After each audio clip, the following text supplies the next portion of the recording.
அன்பான இனிய உறவுகளே, ஆஹா ஆஹா, காற்றுக்கென்ன வேலி சூர்யா சார் கண் முன்னாடி ஒரு நிமிஷம் வந்துட்டாரே அப்படின்னு யாரெல்லாம் நீங்கள் நினச்சிங்கன்னா கமெண்ட் பாக்ஸில் எஸ்ங்க சூர்யாவை பார்த்தங்க அப்படின்னு தெரிவிச்சிருங்க. அட ஆமாங்க, அப்படியே சூர்யா சார் என் கண்ணு முன்னாடி தாங்க வந்து நின்னாரு. அழகு சூர்யாங்க. சூர்யாவில் யாரும் மயங்காதவங்க இருக்கீங்களா இல்லையா? காற்றுக்கென்ன வேலி சூர்யா வெண்ணிலா காம்பினேஷன் சூப்பர் இல்லையா? அதே தாங்க. அப்படியே சாருக்கு ஒரு நீல கலர் சட்டை பார்சல் அப்படின்னு சொல்லுவாங்க இல்லையா, அது இங்கே தான் போல இருக்கு. நம்ம தலைவருக்கு தான் அழகாக சூப்பராக அப்படியே அப்படியே இன்டர்வியூக்கு கிளம்புற விதம் அப்படியே காவேரி இப்படி சோகமாக பார்த்துக்கிட்டு ஆனாலும் ரசிக்கிறாங்க நம்ம தலைவரை. அப்படியே என்ன காவேரி, என்ன ஒரு மாதிரியா பார்க்குற? இல்லை, நீங்கள் போயே தான் ஆகணுமா? ஆமாம், போய் தாண்டா ஆகணும், கண்டிப்பாக இன்றைக்கி நான் வேலையோடு தான் வருவேன் அப்படின்னு சொல்கிறாங்க. இருந்தாலும் நீங்கள் அழகுங்க அப்படிங்கிறாங்க. அப்படியா? ஆமாம், நீங்கள் நேரடியாக சினிமாவுக்கே போயிடலாம் அப்படின்னு காவேரி சொல்கிறது சூப்பராக இருக்குங்க. அப்படின்னா நிறைய பொண்ணுங்க சைட் அடிப்பாங்களே, பரவாயில்லையே, நீங்கள் எங்கே போனால் என்ன, எங்கே போனாலும் என்கிட்ட தான் நீங்கள் வருவீங்க அப்படின்னு காவேரி சொன்னது அழகாக இருந்துச்சுன்னு சொல்கிறவங்களும் கமெண்ட்ஸில் சொல்லிடுங்க. போயிட்டு வரட்டா அப்படி சொல்லிட்டு ஃபைல் எடு அப்படிங்கிறாங்க, எடுத்து கொடுக்குறாங்க. ஏய் போயிட்டு வரேன்டா, போயிட்டு வாங்க, சிரிச்சுட்டு தான் சொல்லேன். போயிட்டு வாங்க. ஐயோ அப்படின்னு சொல்லிட்டு கவலைப்படாதடா, ஆட்டோவுக்கு சொல்லிட்டேன் வந்துடும். ஏங்க ஆட்டோவிலையா போகிறீங்க? ஏன் ஆட்டோவில் போனால் என்ன? இல்லை, ஆட்டோவில் போனால் முடி கலைஞ்சிரும் அப்படிங்கிறாங்க.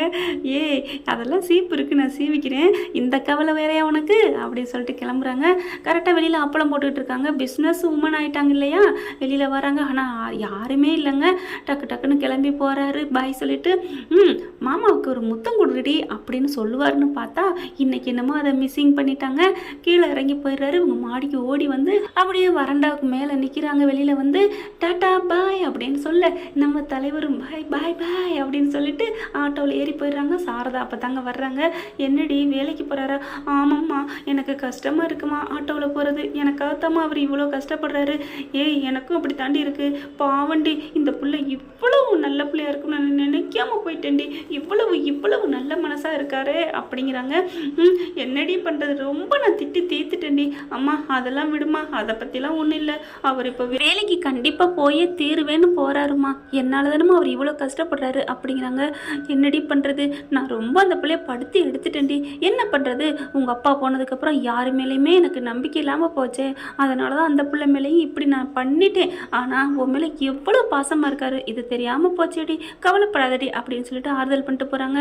அடுத்து இன்டர்வியூக்கும் போகிறாருங்க. அங்கே பார்த்தீங்கன்னா சொட்டத்தலை என்ன பண்ணுது, நீங்கள் நல்லவர் சார், வல்லவர் சார், எல்லாம் தெரியும் சார், ஆனால் நாங்களே உங்களை பார்த்து தான் ஒரு மாடலாக எடுத்துக்கிறோம், உங்களுக்கு நான் எப்படி வேலை போட்டு கொடுக்க முடியும் அப்படிங்குது அந்த பக்கி.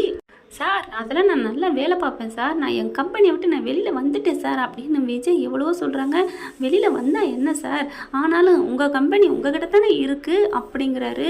சார் எனக்கு வேலை போட்டு கொடுங்க, என்ன நீங்கள் நினைக்கிறீங்க, இந்த சினிமாவில் வர மாதிரி உங்கள் ரகசியங்களாக நான் எடுத்துகிட்டு போயிடுவேன்னு நினைக்கிறீங்களா அப்படின்னு விஜய் சொல்கிறாங்க.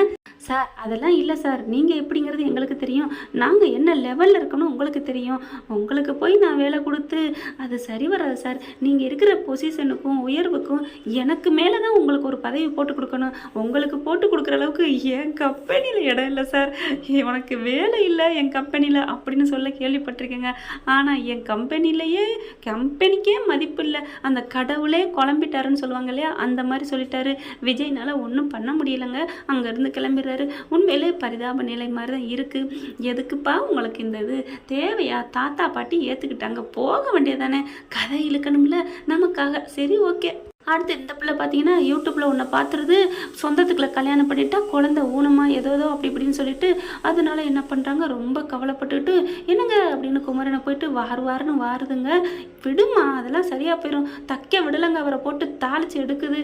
எப்பா ஏன் இப்படி கங்கா கிட்ட மாட்டிக்கிட்டு குமரன் பிள்ளை பாவங்க தடுமாறுறாரு. அடுத்து வீட்டில் பார்த்தா எல்லாரும் டீயை குடிச்சிட்டு 4 பேர் உட்காந்துட்டு இருக்காங்க லேடிஸு. அந்த சமயம் கங்கா உருன்னு மூஞ்சியை தூக்கிட்டு உட்காந்துட்டு இருக்கா. பாட்டி கரெக்டாக பார்க்குது.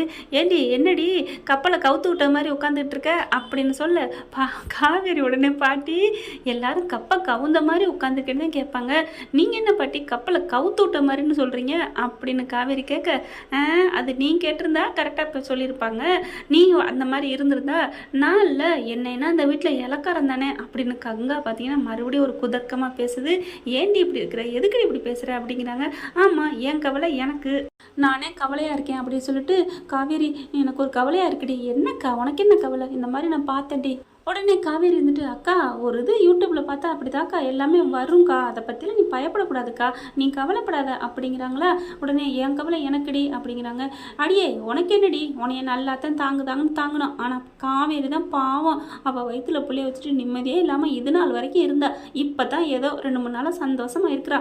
அவளை படாத பாடு படுத்தி வச்சா உன் அம்மா அங்கே எங்கேன்னு அலைஞ்சா. அவளுக்கு தான் புள்ள எப்படி இருக்குமோன்னு கவலைப்படணும் அப்படிங்கிறாங்க. உடனே சாரதா இருந்துட்டு, ஆமாடி உனக்காக நான் விளக்க போகிறேன்னு வேண்டியிருக்கேன்டி, ஏமா இதெல்லாம் விடுமா அப்படிங்கிறாங்களா. அப்படியே பார்க்குது கங்கா. ஓ அவள் பிள்ளைக்கு மட்டும் விளக்கு போடுதா அப்படின்னு. இந்த பொறாமை வந்தாலே எதுவுமே பண்ணவே முடியாதுங்க. சொல்லுவாங்கல்ல ஆமை பூந்த வீடுன்னு சொல்லிட்டு, அது மாதிரி எத்தனை ஆமை பூந்தாலும் நல்லா தாங்க வருவான். ஆனால் பொறாமை பூந்துச்சுன்னா ஒன்றுமே பண்ண முடியாதுங்க. அடுத்து ரூமுக்கு வந்துடுறாங்க. அடுத்து என்ன, குமரனை போட்டு துவைச்சி எடுக்கிறத, சோப்புல தண்ணி இல்லை துணி இல்லை, ஆனாலும் துவைச்சி போட்டு எடுக்கிறாங்க. உள்ளுக்குள்ளே வராரு, அப்படியே உருன்னு உட்காந்துட்டு இருக்கு. கங்கா அங்கே போகிறாருங்க. ஆனால் எல்லா புருஷன்மார்களும் இப்படி தாங்க, பொண்டாட்டி ஒரு மாதிரியா இருந்தால் பயப்படுறாங்க. ஐயோ போனால் ஏதாவது திட்டுவாளே, ஏன்னு கேட்டாலும் திட்டுவா, கேட்காட்டியும் திட்டுவா, ஏன் துணிமணிலாம் இவ்வளோ கிடக்கு களைச்சி போய் கிடக்கு மடித்து வைக்காமல் இருக்கிறா அப்படின்ட்டு பக்கத்தில் உட்காந்து கையை தொடுறாரு. கையெடுங்க அப்படின்னு சொல்லி கத்துறாங்க. என்ன கங்கா போங்க அப்படின்னு கத்தையில், ஏன் துணிமணிலாம் களைச்சி போட்டீங்க, அடிப்பாவி நான் எங்கடி களைச்சேன், அது வாட்டுக்க கிடக்குடி அப்படிங்கிறாங்க. உங்களுக்கு என் மேலே அக்கறை இல்லை பொறுப்பு இல்லை அப்படின்னு கத்துறாங்க. காய்ச்சி மூச்சுன்னு.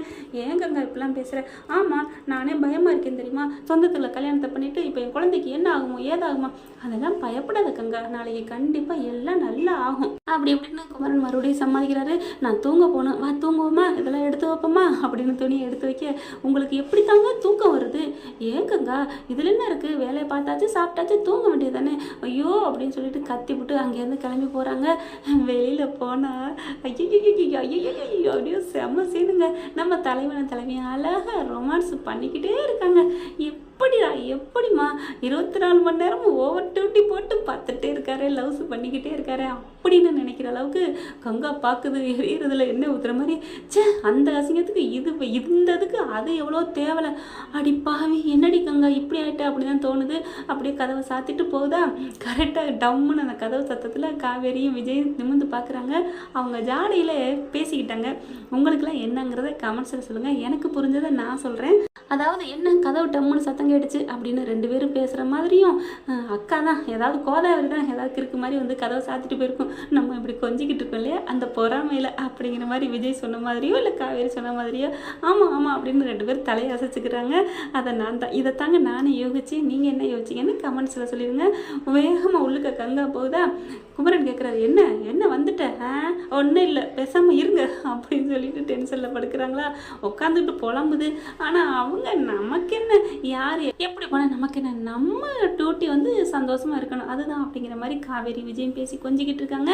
அடுத்து இவர் என்னென்ன பண்ண போகிறாங்க, என்னென்ன சுவாரஸ்யங்கள் நடக்க போகுதுன்னு அடுத்த பகுதியில் போடுறேன் ஃப்ரெண்ட்ஸ். இந்த பற்றி உங்களுக்கு பிடிச்சிருந்துச்சுன்னா உங்கள் பொண்ணு எனக்கு எல்லோ லைக்கை போட்டு சப்ஸ்கிரைப் பண்ணிடுங்க. Thank you friends.